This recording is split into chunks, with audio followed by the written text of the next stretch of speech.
Hi, I'm Maggie, and I paid off over $100,000 of debt in the past 3 years. I make videos about budgeting, thrift flips, and all things frugal living. So if you're interested in any of those, please consider subscribing. In today's video, I'm going to be going over my current sinking funds, how I organize them, how they've been working for me, and ways you can get started on your own.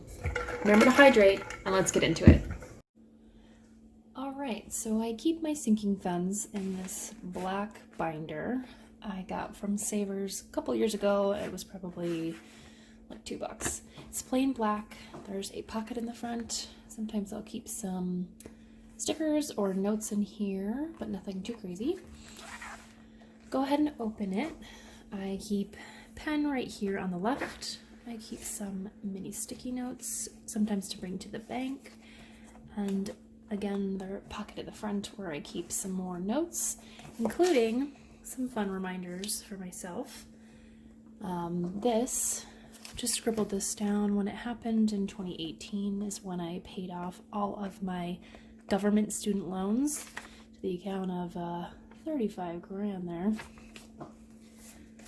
Moving over to the right side here, I just have a calculator that I use to quickly tally up my sinking funds and double check my math.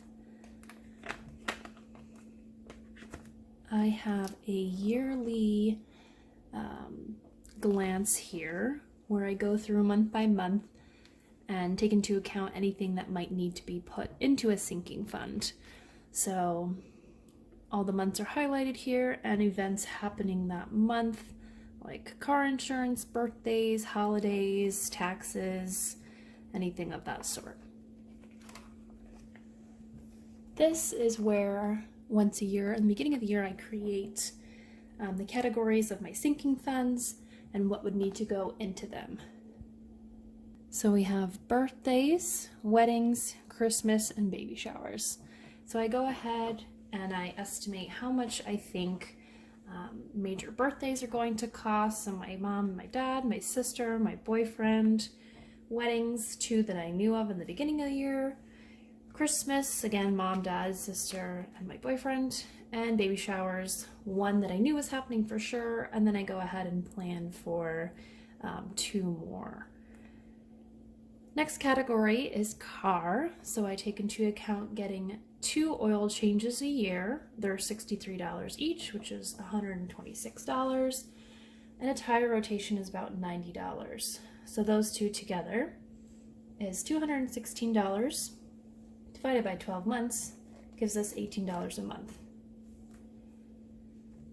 And down here you'll notice I put a line across dividing these 2 sections of the car, and that's because I put insurance and car tax kind of in a separate, smaller bank account, just because it's such a large sum of money for each of these categories that I just create a separate checking account that I funnel money into rather than taking it out from the bank.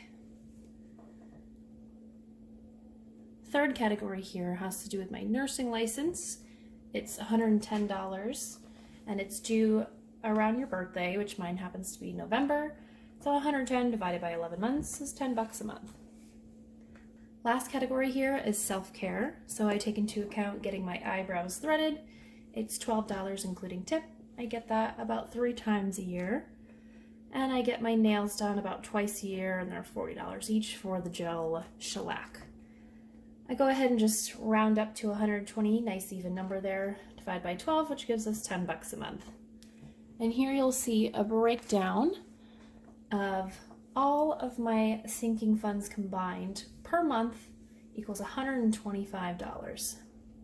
So this is where this little yellow piece of paper came from earlier.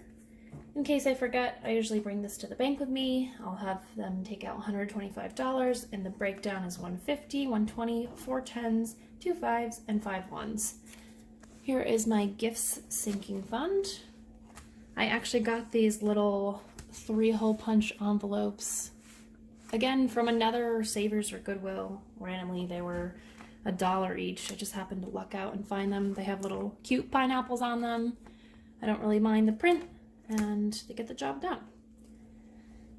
So in each of my sinking funds, I just keep a regular note card to keep track of my transactions.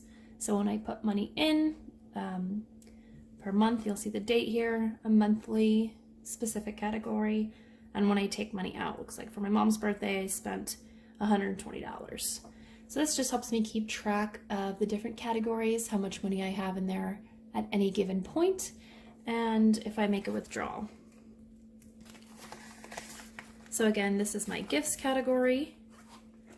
This is my car category, which is actually currently empty because I had a lot of maintenance done on my car. I have a 2015 Subaru. It just hit a little over 30,000 miles, so I had the 30,000 mile routine checkup, which included a whole bunch of stuff. My nursing license, again, it's $110. It's due at the end of November. I had a little extra money left over from selling some stuff on Facebook Marketplace, so I went ahead and I just filled this category instead of waiting and putting in $10 a month. I was able to fill this whole sinking fund.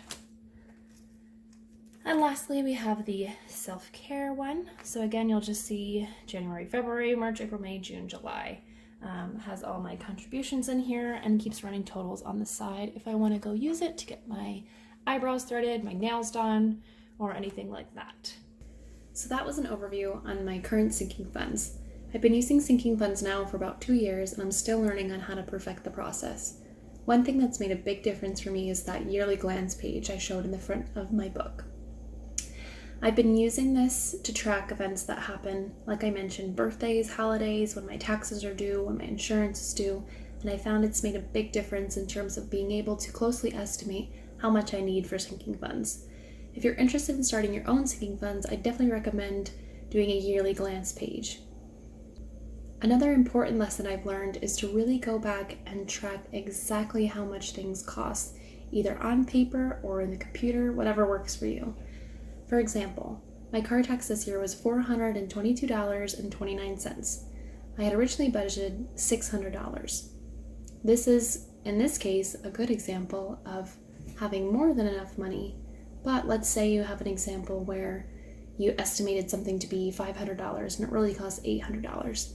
Then you know for next year, you definitely need to put more away in that sinking fund. The reason I like sinking funds so much is, in my mind, it's easier to break things down into smaller chunks than to take out a lump sum. For example, if I know I have a wedding 10 months from now and I want to contribute a gift of $100, I can either take out the $100 at that time of the wedding, or I can start a sinking fund and put away $10 a month for 10 months to reach that goal.